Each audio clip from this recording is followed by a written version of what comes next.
जय गुरु जी। शुक्राना गुरु जी। सारी संगत को जय गुरु जी। ओम नमः शिवाय। शिव जी सदा सहाय। ओम नमः शिवाय। गुरु जी सदा सहाय। शिव पुराण श्री रुद्र संहिता चतुर्थ खंड का 8वां अध्याय। युद्ध का आरंभ।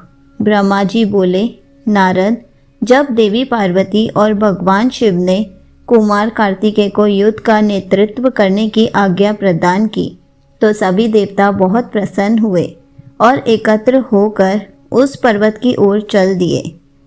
सिंह नाद करते हुए वे आगे बढ़ने लगे। उस समय कार्तिकेय सेना का नेतृत्व करते हुए सबसे आगे चल रहे थे। सब देवता मन में यही सोच रहे थे कि अब उन्हें तारकासुर नाम की मुसीबत से छुटकारा मिल जाएगा।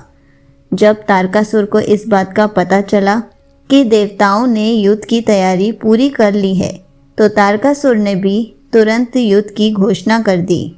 अपनी विशाल चतुरंगिनी सेना को लेकर तारक भी सिंहनाद करता हुआ देवताओं की ओर बढ़ने लगा।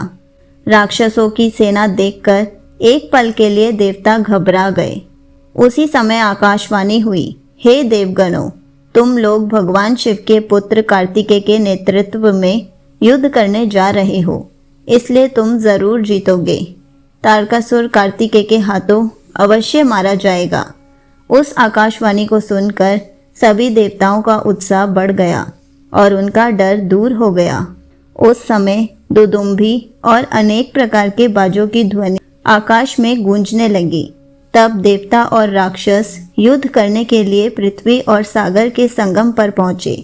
दोनों पक्षों में बड़ा भयानक युद्ध छिड़ गया। युद्ध की भयंकर गर्जना से पृथ्वी भी डोलने लगी। देवताओं की सेना का नेतृत्व शिव पुत्र कार्तिकेय कर रहे थे। उनके पीछे पीछे देवराज इंद्र सहित देवताओं की विशाल सेना थी। कार्तिकेय उस समय इंद्रदेव के ऐरावत हाथी पर विराजमान थे। तब उन्होंने उस हाथी को छोड़ दिया और रत्नों से जड़े सुंदर यान पर बैठ गए। उस सुंदर विमान पर प्रचेता ने सुंदर छत्र रखा। उस सुंदर विमान में बैठकर कार्तिकेय बहुत निराले और शोभा संपन्न लग रहे थे। उसी समय देवताओं और असुरों में भयानक युद्ध प्रारंभ हो गया। पृथ्वी कांपने लगी और फल भर के खंड मुंडों में बदलने लगी। हजारों सैनिक जो पराक्रम से लड़ रहे थे कट कट कर और घायल होकर धरती पर गिरने लगे। चारों तरफ खून की नदियां बहने लगी थी। ऐसा भयानक दृश्य देखकर बहुत से भूत प्रेत और गीदड़ गीदड़ी उस मांस को खाने और खून पीने के लिए वहां आ गए। तभी महाबली तारकासुर ने विशाल सेना सहित देवताओं पर आक्रमण किया। देवराज इंद्र सहित अनेक देवताओं ने उसे रोकने का बहुत प्रयत्न किया, परंतु असफल रहे और तारकासुर भयानक गर्जना करता हुआ आगे बढ़ता गया। चारों ओर भयानक शोर मचा हुआ था।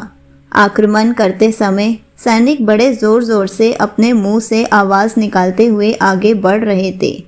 देवताओं और राक्षसों का युद्ध बड़ा विभत्स रूप ले चुका था। वहां भारी कोलाहल मचा हुआ था।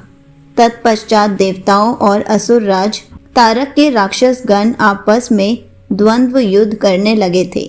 एक दूसरे को मारकर वे अपने को बहुत बलशाली समझ रहे थे। वे पूरे बल के साथ एक दूसरे पर प्रहार करते। कोई किसी के हाथ तोड़ देता तो कोई पैर। दोनों सेनाएं अपने को पराक्रमी समझ रही थी। संगत जी, यहीं पर शिव पुराण श्री रुद्र संहिता चतुर्थ खंड का 8वां अध्याय समाप्त होता है। जय गुरु जी।